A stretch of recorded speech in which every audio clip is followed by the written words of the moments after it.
Hi everyone, welcome back to our YouTube channel. Last class में हम लोगों ने रिफ्रैक्शन से रिलेटेड यानी इनाताफ से रिलेटेड बहुत सारी चीज़ें हम लोगों ने सीखी। लास्ट वीडियो आप जरूर देखिए। उसमें हम लोगों ने रिफ्रैक्टिव इंडेक्स के बारे में देखा, स्नेल्स लॉ देखा। अब हम लोग पढ़ने जा रहे हैं रिफ्रैक्शन से ही रिलेटेड एक टॉपिक है जिसका नाम है, उस एपरेटस का, उस चीज़ का नाम है क्या? प्रिज्म। प्रिज्म होता क्या है, सबसे पहले हम लोग ये देख लेते हैं। प्रिज्म दरअसल शीशा यानी गिलास का बना हुआ होता है। शीशा से बना होता है, गिलास का बना होता है, से बना होता है, जो 5 सतहों से घिरा होता हुआ एक शकल है, जिससे कोई सफेद रोशनी गुजरती है तो 7 रंगों में क्या होती है? तकसीम हो जाती है। आप सभी जानते हैं जो सफेद रोशनी होती है 7 रंगों से बनी होती है, 7 रंगों का मजमुआ होता है। वो हम लोग इसके बारे में डिस्कस करेंगे डिटेल में। अभी हम लोग ये टॉपिक को अगर देखते हैं, उसके बाद हम लोग उसके बारे में पढ़ेंगे हम लोग धीरे धीरे। तो देखिए, कोई सफेद रोशनी गुजरती है तो 7 रंगों में तकसीम हो जाती है। 5 सतहों में से 3 सतह जो होता है मुस्ततिल नुमा होता है और 2 सतह मुसल्लस नुमा होती है। ठीक है, यहाँ नक्शा में आप लोग देख सकते हैं प्रिज्म को। मैंने बनाया है एक प्रिज्म। ठीक है, तो आप देखिए 3 सतह जो है आपको साफ तौर पर दिखाई दे रहा होगा। एक सतह ऐसे वो रेक्टेंगल नुमा है, मुस्ततिल नुमा। एक उसके उस तरफ एक रेक्टेंगल है, देखिए ये बन रहा है रेक्टेंगल। एक ये रेक्टेंगल बन रहा है और एक बेस में है, देखिए यहाँ बेस में रेक्टेंगल बना हुआ है। ये 3 सतह जो होता है रेक्टेंगल शेप में होता है। और बाकी देखिए 2 सतह जो है क्या है? ट्रायंगल यानी मुसल्लस नुमा है। तो ये 5 सतह से घिरा हुआ एक शकल है, ठीक है, जो गिलास से बना होता है। आप देखिए रोशनी की शुआ जब एक वास्ता दूसरे वास्ता में दाखिल होती है, यानी हवा से मान लीजिए प्रिज्म में दाखिल होगी तो उसमें इनताफ वाक़ा होगा। तो उसमें किस तरह से चीज़ें चेंजिंग आती है या सफ़ेद रोशनी किस तरह से टूटती है, इसके बारे में भी हम लोग डिस्कस करेंगे। चलिए हम लोग सबसे पहले एक इम्पॉर्टेंट टॉपिक लेते हैं जो कि प्रिज्म से रिलेटेड है। बहुत ही इम्पोर्टेंट क्वेश्चन है वो वाला, उसको हम लोग देखते हैं। आइए, जैसा कि आप नक्शा में देख पा रहे होंगे, ये एग्जाम में पूछता है ये क्वेश्चन। प्रूव दैट, साबित करने के लिए आता है, delta is equal to I1 plus I2 minus A. Delta की जगह पे डी भी इस्तेमाल किया जा सकता है, डी भी रहता है। इसका मीनिंग क्या होता है? डेल्टा जो होता है angle of deviation. Angle of deviation कितना एंगल जो है इनताफ के बाद जो अपना रास्ता तब्दील करता है, कोई भी रे, कोई भी शुआ इनताफ के बाद जो अपनी जितना एंगल अपना रास्ता तब्दील करता है उसे क्या कहते हैं? डेविएशन कहते हैं। ठीक है, तो आप देखिए एक प्रिज्म से, यहाँ पे जो नक्शा आपको दिखाई दे रहा होगा, ABC एक हमारा क्या है? प्रिज्म है। उस प्रिज्म से PQ एक इंसिडेंट रे यानी स्वावकु इस पर गिर रही है, नुक्ता Q पर, इस सरफेस पर, AB सतह पर। जब देखिए बाहर में क्या है, मान लीजिए बाहर में एयर है, हवा है, तो हवा होने से क्या होगा? जब हवा से, आप जानते हैं जब हवा से, यानी हवा क्या है? लतीफ़ वास्ता है। जब लतीफ़ वास्ता से कसीफ वास्ता में जब रोशनी की शुआ दाखिल होती है तो अमूद की जानिब झुक जाती है। तो यहाँ पर आप देखिए नक्शा के हिसाब से आपको साफ साफ दिखाई दे रहा होगा कि हमारा जो शुआ है PQ जब एंटर यहाँ पे टकराता है Q पॉइंट पर, तो इनताफ के बाद QR की सिमत में ये अंदर में इनताफ वाक़ा हो रहा है। देखिए आगे बढ़ जाता है QR की सिमत में। और ये अगर हम एक नॉर्मल खींच देते हैं, ये नॉर्मल है इस सतह के लिए, भी सतह के लिए, तो देखिए अमूद की जानिब झुकना है, लतीफ़ वास्ता से कसीफ वास्ता में जा रहा है, ये गिलास से बना है। ठीक है, तो इस हालत में वो अमूद की जानिब में झुकेगा। तो यहाँ झुका भी है, QR की सिमत में मुड़ा। अब ये रोशनी की शुआ गिलास के अंदर से होते हुए जब बाहर निकलने वाली सतह से यानी AC सतह से टकरा रही है, तो फिर यहाँ पर इस सतह पर इसका इनताफ होगा। अब कसीफ से लतीफ़ वास्ता में दाखिल होगी, बाहर में एयर है ना, गिलास से लतीफ़ यानी एयर में दाखिल होगी, तो क्या होगा? ये अमूद से दूर हट जा रही है। देखिए RS की सिमत में ये इनताफ वाक़ा हो जा रहा है। तो अब देखिए शुआ जो है हमारा जा रही थी PQ की सिमत में, तो ये आगे निकल जाती है। अगर गिलास का बना हुआ ये प्रिज्म नहीं आता तो लेकिन ये मुड़ के क्यू आर की सीमत में आई, अब फिर नेक्स्ट सतह से टकराई जब, तो आर एस की सीमत में मुड़ जा रही है। तो टोटल डेविएशन कितना होगा उसका पता कैसे चलेगा? इस पी क्यू रास्ते को, इस पी क्यू स्वा को अगर हम लोग आगे बढ़ाते हैं, देखिए ये आगे बढ़ा हुआ है, ठीक है, और इस आर एस स्वा को पीछे की तरफ अगर हम लोग धकेलते हैं, पीछे की तरफ हम ले जाते हैं बढ़ा करके, तो जहां ये दोनों मिलते हैं वहां पे क्या बनेगा? वहां पर आपका एंगल ऑफ डेविएशन बनेगा। तो ये एंगल देखिए यहाँ पर दिया हुआ है, मैं दिखा रहा हूँ यहाँ पर एंगल ऑफ डेविएशन, ये एंगल का मान होगा। मान लेते हैं ये सब जो स्वाएं हैं आपस में इस नोक्ता पे मिलते हैं, टी नोक्ता पे मिलते हैं, मान लेते हैं, ठीक है। तो देखिए नक्शा के हिसाब से हम लोग लिखने जा रहे हैं, अब थोड़ा सा समझने की कोशिश कीजिएगा। देखिए नक्शा में आप देख रहे होंगे डेल्टा, डेल्टा से पहले आप ये देखिए एंगल आई, ये एंगल ऑफ इंसिडेंस है I1 इसका नाम है, और एंगल ऑफ ये इमर्जेंट कहते हैं, यानी बाहर निकल जा रहा है, ये I2 है, ठीक है। तो आप देखिए I1 के एंगल से ये टकराया, और टकराने के बाद इनताफ वाक़ा हुआ, और ये अमूद के साथ देखिए R1 एंगल बना रहा है, यानी एंगल ऑफ रिफ्रैक्शन कितना हो गया? R1, ठीक है। फिर जब स्वाएं आगे बढ़ रही हैं तो एंगल बना रही है कितना? R2 एंगल से अगर स्ट्राइक कर रही है सेकंड सरफेस पर, तो इनताफ के बाद I2 एंगल बनाते हुए बाहर निकल जा रही है अमूद के साथ। ये दोनों अमूद इन नोक्ता पर मिल रहे हैं, यहाँ पर मिल रहे हैं, देखिए ये दोनों अमूद, इस सतह पर अमूद ये वाला, इस सतह पर अमूद ये वाला, दोनों इन नोक्ता पर मिल रहे हैं एक दूसरे से, ठीक है। तो आप देखिए अगर ये वाला R1 है, ये I1 है, तो आप देखिए यहाँ पर नक्शा के हिसाब से ये पूरा का पूरा क्या हो जाएगा? I1 हो जाएगा। हमको ये एंगल से मतलब है, ये वाला एंगल देखिए, छोटा सा ट्रायंगल बन रहा है ना TQR में, इन ट्रायंगल TQR में, ठीक है। तो देखिए तो एंगल हम यहाँ पे लिख रहे हैं इन ट्रायंगल TQR में, ठीक है। एंगल TQR इक्वल टू क्या होगा? नक्शा के हिसाब से देखिए वर्टिकली अपोजिट एंगल ये वाला और ये पूरा एंगल I होगा, और ये छोटा सा एंगल R1 है, तो I में से R1 घटाएंगे तो ये एंगल मिलेगा ना, यानी कितना होगा? I1 minus R1। I1 ये पूरा एंगल I1, ये भी I1 है, तो ये भी I1 होगा, इसमें से R1 घटाएंगे तो I1 माइनस R1 मिलेगा, ठीक है, TQR। इसी तरीके से एंगल TRQ कितना होगा? ये वाला एंगल देखिए तो ये वाला एंगल कितना होगा? I2 माइनस R2 होगा, ठीक है ना, पूरा I2 होगा, R2 घटाएंगे तो ये मिल जाएगा। तो देखिए इन ट्रायंगल TQR में अगर हम लोग इसका भी नाम दे देते हैं, ये वाला का, इसको हम मान लेते हैं M नाम दे देते हैं, चलिए। तो आप देखिए एंगल ऑफ डेविएशन ये डेल्टा है ना, कुछ नक्शा कुछ इस तरह का है ना, देखिए नक्शा हमारा जो है कुछ इस तरह से बन रहा है ना ट्रायंगल, देखिए ये T है, ये Q है, ये R है, और ये एंगल जो हमारा क्या बोलता है? डेविएशन देता है, डेल्टा, कितना एंगल डेविएट हुआ इस पूरे प्रोसेस के दौरान, रोशनी की स्वाद कितना एंगल मुड़ी। तो देखिए ये डेल्टा का मान कैसे मिलेगा? ये दोनों एंगल का सम के बराबर होगा ना, एक डेल्टा। किसी मुसल्लस का दो अंदरूनी जो जाविया का जोड़ होता है वो खारजी जाविया के बराबर होता है। तो नक्शा के हिसाब से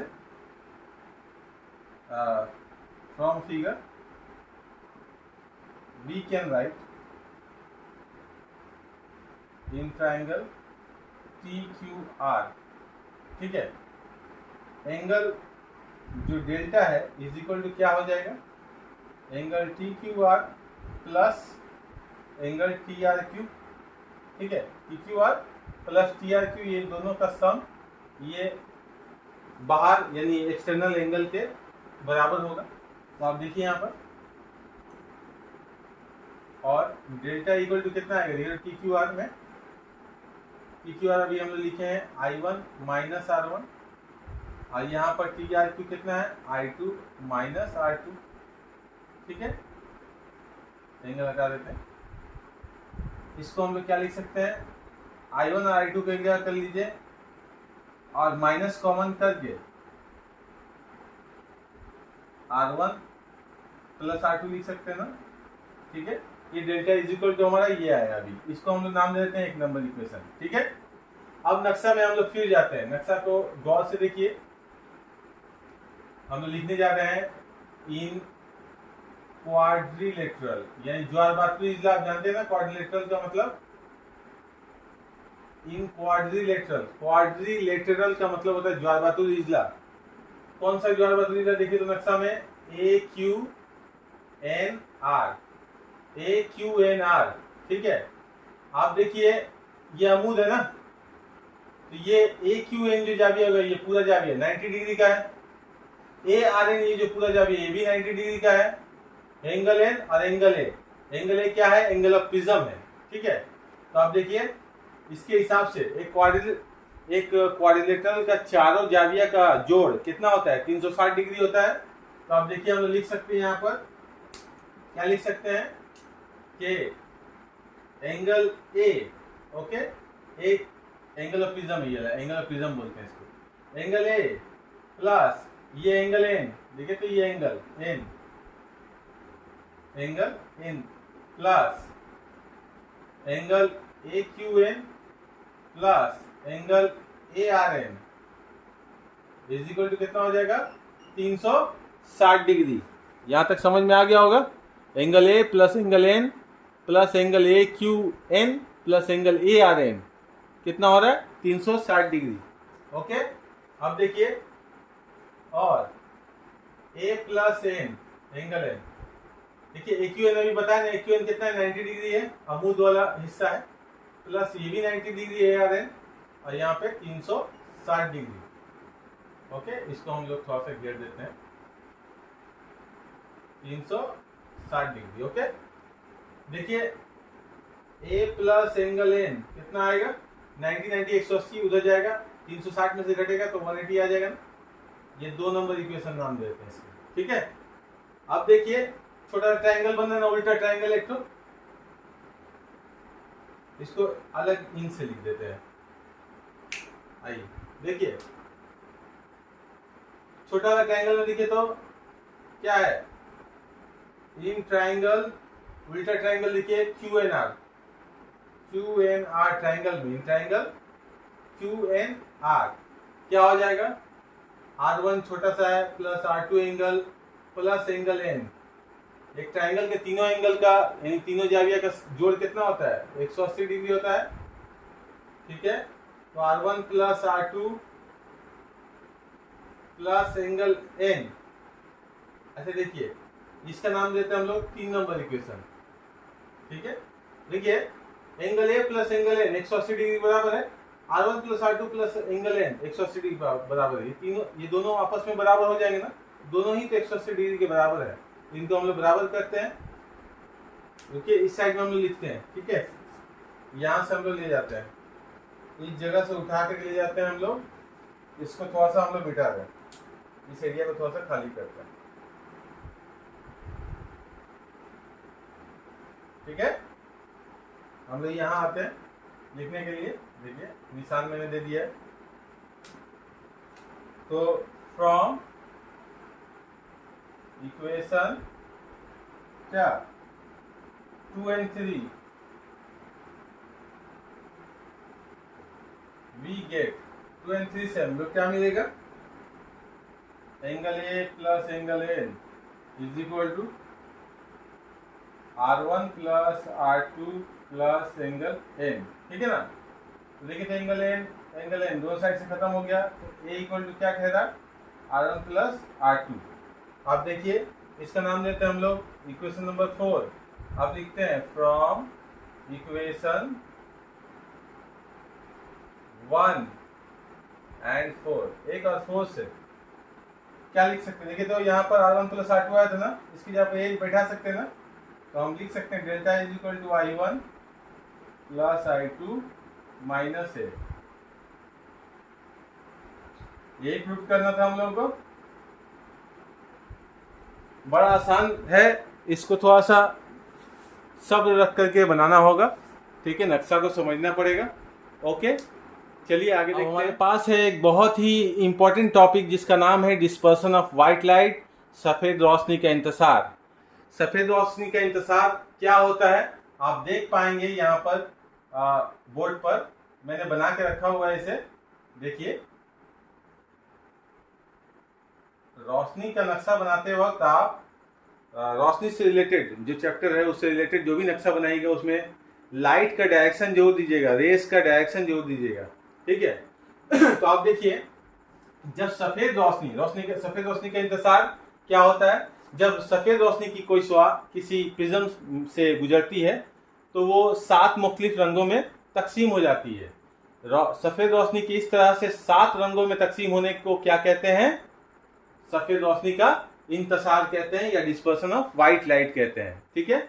एक बार फिर से सुन लीजिए, आप उसे आप लिख लीजिएगा, मेरे वीडियो को पॉज करके मेरे साउंड को सुनते हुए वो लिख लीजिएगा थोड़ा सा। देखिए, क्या सफेद रोशनी की कोई शुआ जब किसी प्रिज्म से होकर गुजरती है तो 7 मुख्तलिफ रंगों में तकसीम हो जाती है। सफेद रोशनी की इस तरह से 7 रंगों में तकसीम होने के अमल को क्या कहते हैं, सफेद रोशनी का इंतजार कहते हैं या डिस्पर्सन ऑफ व्हाइट लाइट कहते हैं। तो यहाँ पर आप देख सकते हैं, जब रोशनी की शुआ जब अंदर दाखिल हुई है, एक शुआ हम लिए एक रे, तो वो रे मुख्तलिफ रंगों में 7 रंगों में मुनकसिम हो गई है, मुड़ गई है अलग अलग। देखिए, सबसे जो ज्यादा मुड़ा है, मुड़ने वाला जो है वो है क्या है, वो रंग बी रंग है, उसको हम लोग लिख रहे हैं अभी कौन कौन सा रंग क्या है।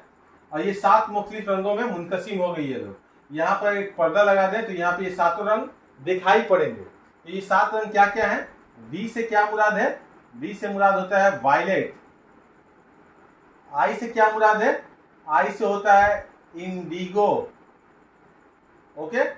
बी से क्या मुराद है, बी से होता है ब्लू, याद कर लीजिएगा ये चीज। जी से क्या मुराद है, जी से होता है ग्रीन। वाई से क्या मुराद है, वाई से होता है येलो।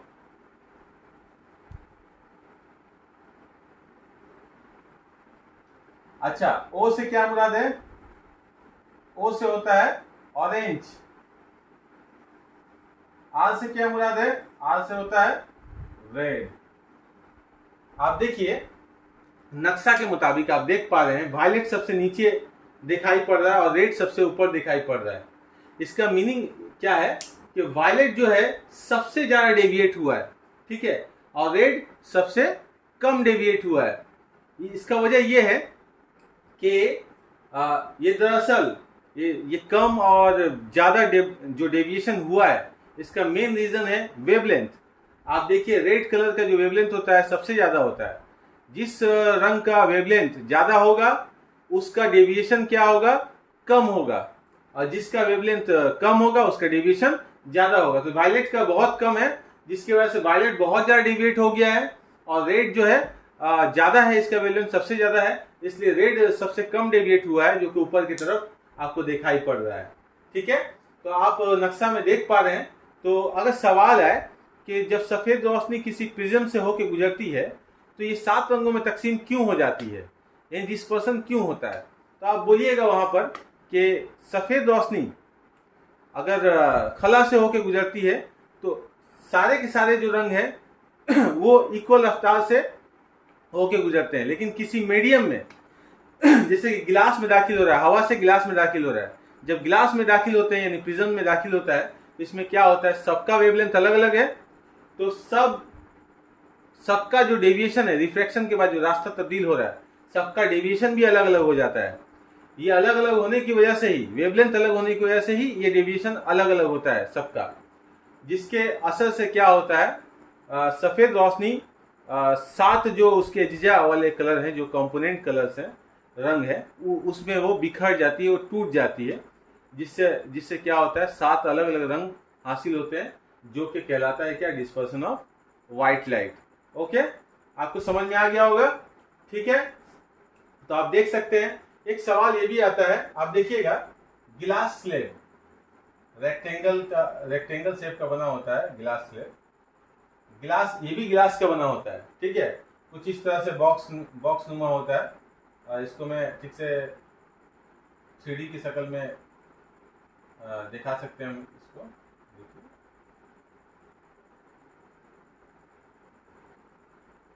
मान लीजिए ये आपका गिलास स्लैब है, ठीक है, गिलास का बना होता है, मोटा, ठीक है।